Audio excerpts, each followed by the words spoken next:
ബിൻചേട്ടാ, നമ്മൾ ഇതിനിടയ്ക്ക് കൊടുത്തൊരു വാർത്തയില്ല, ആയൂരിലെ ഒരു ആത്മഹത്യയായി ബന്ധപ്പെട്ടിട്ട് ഒരു ദിവ്യാമോളും അലിയും ഒരു ടെക്സ്റ്റൈൽ ഷോപ്പിനകത്ത് ആത്മഹത്യ ചെയ്തെന്ന് പറഞ്ഞ്.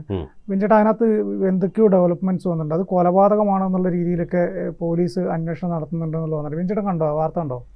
നമ്മൾ തന്നെ കഴിഞ്ഞ ദിവസം അതിനെക്കുറിച്ച് വാർത്ത കൊടുത്തിരുന്നു. അതായത് ഈ പറഞ്ഞതുപോലെ അവിടെ അതിനകത്ത് ടെക്സ്റ്റൈൽസിനുള്ളിൽ ആയൂരിലെ ലാവിഷ് എന്ന് പറഞ്ഞ ടെക്സ്റ്റൈൽസിനുള്ളിൽ മുതലാളിയും തൊഴിലാളിയും മരിച്ച നിലയിൽ കണ്ടെത്തുകയായിരുന്നു, തൂങ്ങി മരിച്ച നിലയിൽ. അപ്പോൾ അതിൽ ഇപ്പോൾ ഡെവലപ്മെൻറ്റ്സ് പുറത്തു വന്നതനുസരിച്ച് പോലീസ് അന്വേഷണം നടക്കുകയാണ്. അലി കോഴിക്കോട് സ്വദേശിയാണ്. ദിവ്യമോൾ അവിടെ അടുത്ത് തന്നെ കൊല്ലം ജില്ലാ സ്വദേശിയാണ്. ദിവ്യമോളുടെ ഭർത്താവ് ഒരു ചെടിച്ചട്ടി കടയിലെ ജീവനക്കാരനാണ്. 2 പെൺകുട്ടികളാണുള്ളത്. അപ്പോൾ ഇവർ ആദ്യഘട്ടത്തിൽ ഈ കൊറോണയ്ക്കൊക്കെ മുൻപ് അദ്ദേഹത്തിൻ്റെ ഈ അലിയുടെ ഫർണിച്ചർ സ്ഥാപനത്തിൽ ജോലി ചെയ്യുകയായിരുന്നു. കുറഞ്ഞ പൈസയ്ക്ക് ജോലി ചെയ്യുകയായിരുന്നു ദിവ്യമോൾ. അന്ന് മുതൽ ഇവർ തമ്മിൽ പരിചയമുണ്ട്. പിന്നീടാണ് ഒരു വർഷം മുമ്പ് ആയൂരിൽ ലാവിഷ് ടെക്സ്റ്റൈൽസ് എന്ന് പറഞ്ഞ ടെക്സ്റ്റൈൽസ് തുടങ്ങുന്നത്. അത് അത്ര ജനപ്പാർപ്പുള്ള ഏരിയയിലായിരുന്നില്ല. അപ്പോൾ ആദ്യഘട്ടത്തിൽ സ്റ്റാഫായി കയറിയ ദിവ്യമോൾ പിന്നീട് അവിടെ ഒരു അക്കൗണ്ടൻ്റ് ആയി. അതായത് അവിടുത്തെ പൈസയുടെ ചുമതല മുഴുവൻ ദിവ്യമോൾക്കായിരുന്നു. മെയിൻ ആളായി മാറുകയായിരുന്നു. അപ്പോൾ ഇവർ തുണിയെടുക്കാനൊക്കെ ഒരുമിച്ചാണ് കോയമ്പത്തൂരിലൊക്കെ പൊക്കോണ്ടിരുന്നത്. ഒരുമിച്ച് മുതലാളിയും ഈ തൊഴിലാളിയും കൂടെ ഒരുമിച്ചായിരുന്നു പൊക്കോണ്ടിരുന്നത്. ഇവർ തമ്മിൽ ഒരു പ്രണയം ഉണ്ടായിരുന്നു എന്നൊക്കെയുള്ള വാർത്തകളൊക്കെ വരുന്നുണ്ട്. അപ്പോൾ അതിനെ തുടർന്ന് ഇവർ തമ്മിൽ സാമ്പത്തിക ഇടപാടുകളും ഉണ്ടായിരുന്നു. ദിവ്യമോളുടെ വീട് പണി നടക്കുകയാണ്. അപ്പോൾ ഈ തുണിയൊക്കെ എടുക്കാനായിട്ട് ഇവർ പോകുന്നതുകൊണ്ട് അന്ന് രാത്രി വരാതിരുന്നപ്പോൾ ഭർത്താവ് കരുതിയത് തുണിയെടുക്കാൻ പോയിട്ടുണ്ടാകുമെന്നായിരുന്നു. പക്ഷേ പിറ്റേ ദിവസം രാവിലെയാണ് ജീവനക്കാർ ഇത്തരത്തിൽ 2 പേരെയും തൂങ്ങി മരിച്ച നിലയിൽ കണ്ടെത്തിയത്. അലിക്ക് 3 കുട്ടികളുള്ള ഒരു ഗൃഹസ്ഥനാണ്. അപ്പോൾ സ്വാഭാവികമായും ഇവർ തമ്മിലുള്ള അരുതാത്ത ബന്ധങ്ങളാകാം ഒരുപക്ഷെ ഇത്തരത്തിലുള്ള ഒരുമിച്ച് ജീവിക്കാൻ പറ്റാത്ത സാഹചര്യങ്ങൾ. 2 പേർക്കും കുടുംബമുണ്ട്. അതുകൊണ്ട് ഒരുപക്ഷെ ഒരുമിച്ച് മരിക്കാമെന്ന് തീരുമാനിച്ചതാകാമെന്നൊക്കെയായിരുന്നു കരുതിയിരുന്നത്. പക്ഷേ എന്തൊക്കെയോ സാമ്പത്തിക തട്ടിപ്പുകൾ ഇതിനു പിന്നിൽ ഉണ്ട്, അല്ലെങ്കിൽ സാമ്പത്തിക ഇടപാടുകളുണ്ടെന്നൊക്കെ പറയുന്നു. ബിയർ കുപ്പിയൊക്കെ അതിനടുത്തുനിന്ന് കണ്ടെടുത്തു എന്നൊക്കെ പറയുന്നുണ്ട്. അപ്പോൾ അതുകൊണ്ട് ഈ പറഞ്ഞതുപോലെ ഒരാൾ മറ്റൊരാളെ കൊലപ്പെടുത്തിയതാകാമെന്നുള്ള സംശയവും നിലനിൽക്കുന്നുണ്ട്. അപ്പോൾ ഈ പറഞ്ഞതുപോലെ ഒരുപക്ഷെ ഇവർ തമ്മിൽ മദ്യപിച്ചതിന് ശേഷം തർക്കമുണ്ടായി, ഒരാൾ കൊലപ്പെടുത്തി കെട്ടിത്തൂക്കിയ ശേഷം മറ്റേയാൾ കൊന്നതാകാമെന്നുള്ള നിഗമനത്തിലൊക്കെ എത്തുമോ എന്നുള്ളത് ഇനി പോലീസ് അന്വേഷണത്തിലൂടെ മാത്രമേ വ്യക്തമാവുകയുള്ളൂ. ഏതായാലും അതിന് അകത്ത് എന്തൊക്കെയോ നടന്നിട്ടുണ്ട് എന്നുള്ള കാര്യം വ്യക്തമാണ്. കാരണം ഇവർ തമ്മിൽ അത്ര അടുപ്പമുണ്ടായിരുന്നു. അതുകൊണ്ടാണല്ലോ ഇവർ ഒരുമിച്ച് തുണിയെടുക്കാൻ മറ്റ് സംസ്ഥാനങ്ങളിലടക്കം പോയിക്കൊണ്ടിരുന്നത്. 2-3 ദിവസമൊക്കെ കൂടിയിട്ടാണ് വരുന്നത് എന്നാണ് അറിയാൻ കഴിഞ്ഞത്. അതുമാത്രമല്ല, ഈ എല്ലാ പണമിടപാടുകളും നടത്തിയിരുന്നത് ഈ ദിവ്യമോൾ തന്നെയായിരുന്നു. അവിടുത്തെ ഓൾ ഇൻ ഓൾ ആയിട്ട് പ്രവർത്തിച്ചിരിക്കുകയായിരുന്നു. കാരണം അലി മാസത്തിൽ 2 ദിവസം മറ്റോ ഈ കടയിൽ വരാറുണ്ടായിരുന്നുള്ളൂ. അയാളുടെ ബിസിനസ്സൊക്കെ അങ്ങോട്ടുമൊക്കെ ഉണ്ടായിരുന്നു. അപ്പോൾ ഇത്രയും വലിയൊരു ബിസിനസ്സായിട്ടുള്ള ഒരാൾ, നല്ല പൈസയുണ്ട്, അവൾക്കും ദിവ്യമോൾക്കും ഇതുപോലെ വീട് വെക്കാനൊക്കെ ഉള്ള സഹായങ്ങൾ അടക്കം കിട്ടുന്നുണ്ടായിരുന്നു. പിന്നെ എന്തുകൊണ്ടാണ് ഇവർ ഒരുമിച്ച് ആത്മഹത്യ ചെയ്തതെന്നുള്ളൊരു ചോദ്യമാണ് ഇപ്പോൾ അവശേഷിക്കുന്നത്. മിഞ്ചേട്ടാ, അന്ന് തന്നെ ഈ പോലീസ് അവിടെയുള്ള മറ്റ് ജീവനക്കാരുടെ മൊഴികളൊക്കെ രേഖപ്പെടുത്തിയിട്ടുണ്ടായി. അപ്പോൾ ഈ ജീവനക്കാരുടെ അടുത്ത് ഈ മൊഴികൾ രേഖപ്പെടുത്തുന്നതിന് മുമ്പേ പോലീസ് ഒരു ആംബിയൻസ് ഒക്കെ പരിശോധിച്ച സമയത്ത് പോലീസ് തന്നെ ഒരു സംശയത്തിലേക്ക് എത്തി, ഇത് കൊലപാതകമാണോ എന്നൊരു സംശയമുണ്ട്. 2 പേരും ഒരേ സമയത്ത് ആത്മഹത്യ ചെയ്യാനുള്ള സാധ്യതയില്ല. ഒന്നുകിൽ ഒരാൾ മരിക്കുന്നത് കണ്ടിട്ട് മറ്റേയാൾ മരിച്ചു, അല്ലെങ്കിൽ ഒരാളെ കൊന്നതിന് ശേഷം മറ്റേയാൾ മരിച്ചു എന്ന രീതിയിൽ പോലീസിന് അന്ന് സംശയമുണ്ടായിരുന്നു എന്നുള്ള വാർത്തകൾ വന്നിരുന്നു.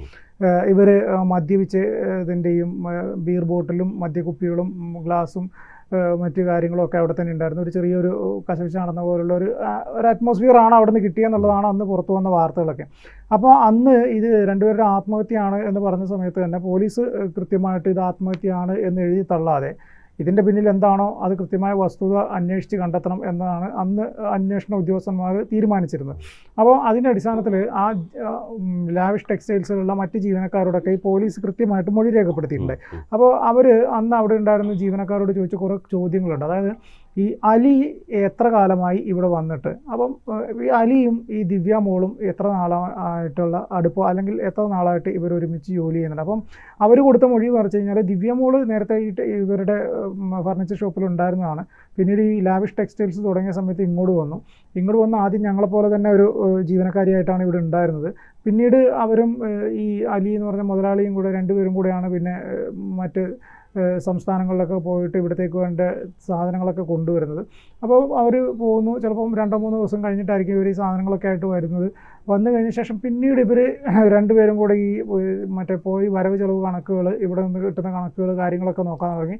അങ്ങനെ ദിവ്യമോൾ പിന്നീട് ഇവിടുത്തെ അക്കൗണ്ടൻസും ഈ സ്ഥാപനം മൊത്തത്തിൽ നോക്കുന്ന ഒരാളായിട്ട് മാറി. അപ്പോൾ അലി എന്ന് പറഞ്ഞ ആൾ 2 ദിവസമൊക്കെ മാസത്തിൽ 2 ദിവസം മാത്രമാണ് ഇവിടെ വരുന്നത്. അയാൾക്ക് വേറെ എന്തൊക്കെയാണ് ബിസിനസ് ഉണ്ടോ, എന്തൊക്കെയാണ് ബിസിനസ് എന്ന് ഞങ്ങൾക്ക് കൃത്യമായിട്ട് അറിയില്ല. അപ്പോൾ 2 ദിവസമൊക്കെ വരുള്ളൂ. ബാക്കി ഇവിടുത്തെ കാര്യങ്ങൾ മുഴുവൻ ഈ സ്ഥാപനം മുഴുവൻ നോക്കി നടത്തിക്കൊണ്ടിരുന്നത് ദിവ്യ മോളാണ് പിന്നീട്. അപ്പം ഈ അക്കൗണ്ട്സ്, ഡെയിലി വരവ് ചെലവ് കണക്കുകൾ, കാര്യങ്ങളും എല്ലാം കൃത്യമായിട്ട് ഈ ദിവ്യ മോൾ അലിയെ അറിയിക്കുന്നുണ്ടായിരുന്നു. അങ്ങനെയാണ് ഇവിടുത്തെ സിസ്റ്റം പോയിക്കൊണ്ടിരിക്കുന്നതെന്നാണ് അവർ കൊടുത്ത മൊഴി. അപ്പോൾ അങ്ങനെ ഈ കൃത്യമായിട്ടുള്ള കണക്ക്, വരവ് ചെലവ് കണക്കുകൾ, സ്റ്റാഫിൻ്റെ ഡീറ്റെയിൽ ഉൾപ്പെടെ ദിവ്യയാണ് ഇവിടുന്ന്. അതായത് ഒരു സ്ഥാപനത്തിൻ്റെ HR ചെയ്യുന്ന ജോലി പോലുള്ള കാര്യങ്ങൾ, അക്കൗണ്ട്സ് ചെയ്യുന്ന ജോലികളെല്ലാം ദിവ്യ മോളാണ് കൈകാര്യം ചെയ്തിരുന്നതെന്നാണ് ഒരു സ്റ്റാഫ് കൊടുത്ത മൊഴി. മറ്റൊരു സ്റ്റാഫ് കൊടുത്ത മൊഴി എന്ന് വെച്ച് കഴിഞ്ഞാൽ, അതായത് ഇവരുടെ പെരുമാറ്റത്തിൽ പലപ്പോഴും ഞങ്ങൾക്കൊരു സംശയം തോന്നിയിട്ടുണ്ട്. ഇവർ തമ്മിൽ ഇഷ്ടത്തിലാണോ എന്ന കാര്യത്തിൽ ഞങ്ങൾക്ക് സംശയം തോന്നിയിട്ടുണ്ട്. പക്ഷേ ഞങ്ങൾക്ക് ഞങ്ങളുടെ ജോലിയുടെ സ്ഥിരതയെ പേടിച്ചിട്ട് ഞങ്ങൾ പിന്നെ അത് ആരോടും പറയാനോ ചോദിക്കാനോ ഒന്നും പോയില്ല. പക്ഷേ ഇപ്പം അക്ഷരാർത്ഥത്തിൽ ഞങ്ങൾ തന്നെ ഞെട്ടി. ഇവർ രണ്ടുപേരും ഒരുമിച്ച് ആത്മഹത്യ ചെയ്തു, ഇങ്ങനെ കാണുമ്പോൾ ഞങ്ങൾ തന്നെ പേടിച്ചു പോയി എന്നാണ് വേറെ സ്റ്റാഫ് കൊടുത്ത മൊഴി.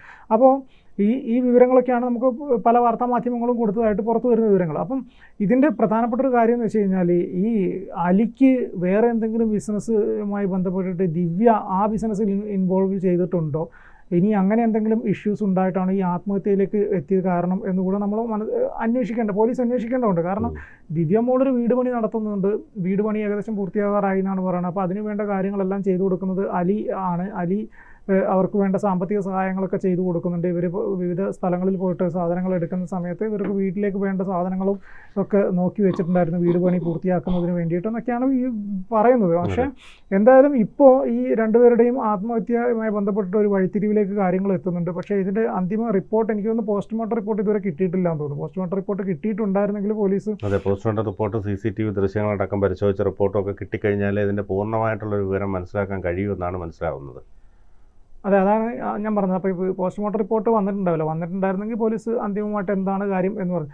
മറ്റൊരു പ്രധാനപ്പെട്ട ഒരു കാര്യം എന്ന് വെച്ച് കഴിഞ്ഞാൽ, ഇവർ കുടുംബം കൊടുത്ത പരാതിയിൽ പോലീസ് ഇവർ ഈ മറ്റ് സംസ്ഥാനങ്ങളിൽ പോയിട്ട് സാധനങ്ങൾ കൊണ്ടുവരുമെന്ന് പറഞ്ഞല്ലോ, അവിടെയൊക്കെ പോയിട്ട് ഇവരെവിടേക്കാണ് പോവാറ്, എങ്ങനെയാണ് ഇവർ താമസിച്ച സ്ഥലങ്ങൾ തുടങ്ങിയ സ്ഥലങ്ങളെല്ലാം പരിശോധിക്കണം എന്നാണ് പോലീസ് തീരുമാനിച്ചിരിക്കുന്നത്.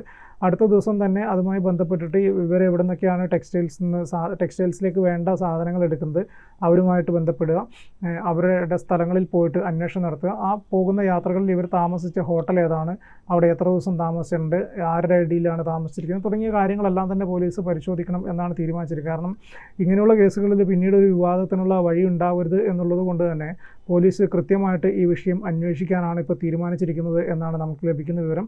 എന്തായാലും ഇരു കുടുംബങ്ങളും ഈ മരണത്തിൽ പരാതി കൊടുത്തിട്ടുണ്ട്. അപ്പോൾ പരാതിയുടെ അടിസ്ഥാനത്തിൽ പോലീസ് കൃത്യമായിട്ട് അന്വേഷണം നടത്തണം. അന്വേഷണം നടത്തിയിട്ട് ഇപ്പോൾ ഈ ആത്മഹത്യ അല്ല കൊലപാതകമാണ് എന്നൊക്കെ പറഞ്ഞു വരുന്ന അഭ്യൂഹങ്ങളുണ്ടല്ലോ, അഭ്യൂഹങ്ങൾക്ക് എന്തായാലും പോലീസ് അന്വേഷണത്തിലൂടെ ഒരു അവസാനം ഉണ്ടാകുമെന്നാണ് പ്രതീക്ഷ. കൂടുതൽ വാർത്തകളും വിശേഷങ്ങളും നിങ്ങളിലേക്ക് എത്താൻ ABC മലയാളം സബ്സ്ക്രൈബ് ചെയ്യുക, ബെൽ ബട്ടണും അമർത്തുക.